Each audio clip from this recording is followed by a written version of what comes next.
L'intelligence artificielle. Soit on nous promet un avenir absolument radieux, soit on nous annonce une catastrophe imminente. Et s'il y avait une troisième voie? Aujourd'hui, on va explorer ensemble une autre façon de penser l'IA, une sorte de boussole pour naviguer entre le rêve et la peur, à travers une vision qui se veut unique et surtout profondément humaniste. Le truc avec le débat sur l'IA, c'est qu'il est souvent coincé entre deux extrêmes. D'un côté, on a les rêves des technophiles, où l'IA va comme par magie tout résoudre. De l'autre, les peurs qui paralysent, qui la voient comme une force incontrôlable prête à tout détruire. Le problème, c'est que ces deux grands récits, aussi captivants soient-ils, finissent par nous aveugler. Il est temps de regarder un peu au-delà, pour comprendre ce qu'il se passe vraiment sur le terrain. Alors voici notre parcours pour aujourd'hui. D'abord, on va essayer de dépasser cette opposition entre l'engouement et la peur. Ensuite, on va se munir d'une boussole centrée sur l'humain. Puis, on explorera 3 grands territoires de l'IA. On verra comment ils permettent de forger une vision singulière pour arriver à l'objectif final, faire de l'IA une véritable ressource collective. Allez, première étape, on sort de la caricature. L'idée ici, c'est vraiment de trouver une voie plus équilibrée dans ce débat sur l'IA. Parce que c'est seulement quand on s'éloigne des extrêmes qu'on peut enfin commencer à construire quelque chose de solide. Et pour ça, il faut une approche un peu différente. Une lecture critique, c'est-à-dire qui ose poser les questions qui fâchent, une lecture incarnée, qui se demande concrètement quel est l'impact réel dans nos vies, dans notre corps. Et enfin, une lecture ouverte, qui refuse les idées toutes faites. C'est exactement la proposition de l'initiative Territoire de l'IA. Essayer de trouver le signal au milieu de tout ce bruit. Bon, comment on s'oriente dans ce nouveau monde? Eh bien, voici la boussole qui est proposée pour ce voyage. Territoire de l'IA, ce n'est pas juste un concept en l'air. C'est un guide, un outil pratique pensé pour nous aider à tracer un chemin dans ce paysage technologique si complexe. Très concrètement, Territoire de l'IA, c'est à la fois un espace de réflexion et d'action. La mission, elle est simple mais vraiment ambitieuse, donner les clés pour comprendre, pour maîtriser et pour s'approprier l'IA, mais toujours d'un point de vue humaniste. L'idée, ce n'est pas juste de savoir ce que c'est de la rendre vraiment intelligible, pratique et utile pour tout le monde. Et ce qui rend cette approche vraiment intéressante, c'est sa structure.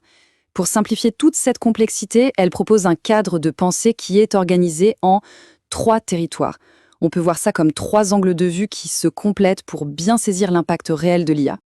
Le premier territoire, c'est celui de l'action. C'est vraiment là que l'intelligence artificielle sort des labos et des data centers pour entrer dans notre monde, dans le concret de notre quotidien. Ce territoire s'intéresse donc aux services publics, aux entreprises du coin, aux associations. Bref, à tous ces endroits où l'IA est déjà en train de tourner.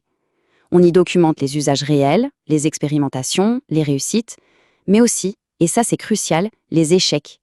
Parce que c'est souvent là qu'on apprend le plus. Ici, l'IA est vue comme un outil, un levier pour agir et innover au jour le jour. Une fois qu'on a posé l'action, une question arrive tout de suite. Ok, on agit, mais pourquoi faire? C'est ce qui nous amène tout droit au deuxième territoire, celui du sens. Là, on quitte le comment très pratique pour aller explorer le pourquoi, la dimension philosophique et sociale de l'IA. Ces territoires-là, il analyse comment la technologie change nos manières de penser, de créer, de collaborer. Il explore l'impact de l'IA sur nos valeurs, nos émotions, nos imaginaires. C'est l'espace où on parle d'éthique, de culture, de liens sociaux. Finalement, c'est là qu'on se pose une question absolument fondamentale. Quelle place pour l'humain dans tout ça? Et il y a cette citation tirée de la source qui résume l'idée à la perfection. C'est un espace, là où l'IA agit comme un révélateur plutôt qu'une mécanique froide. L'IA n'est pas qu'un outil, c'est aussi un miroir qui nous renvoie une image de nous-mêmes et qui nous en apprend énormément sur qui on est. Alors après l'action et le sens, il reste un domaine majeur, notre vie professionnelle. Le troisième et dernier territoire, c'est donc tout logiquement celui des métiers. Il se penche sur la transformation du travail et des compétences à l'heure de l'intelligence artificielle. Ce territoire analyse comment les professions évoluent, que ce soit dans la santé, la culture, l'éducation. Il étudie comment les organisations doivent se réinventer, comment nos gestes de travail sont redéfinis. Et le point le plus important, il est là. Le but, ce n'est pas de subir l'IA, mais de s'en servir pour préserver, et même pour améliorer la qualité du travail et l'autonomie professionnelle.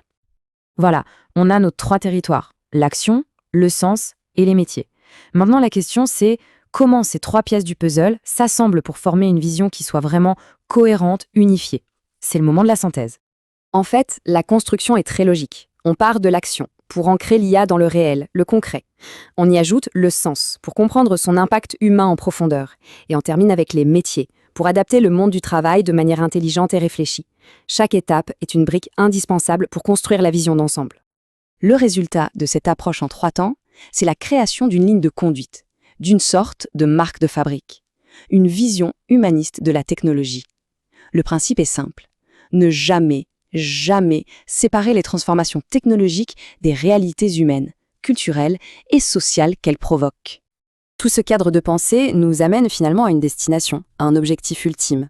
Après avoir navigué à travers toute cette complexité, vers quel avenir a-t-on envie de se diriger ? La mission est limpide.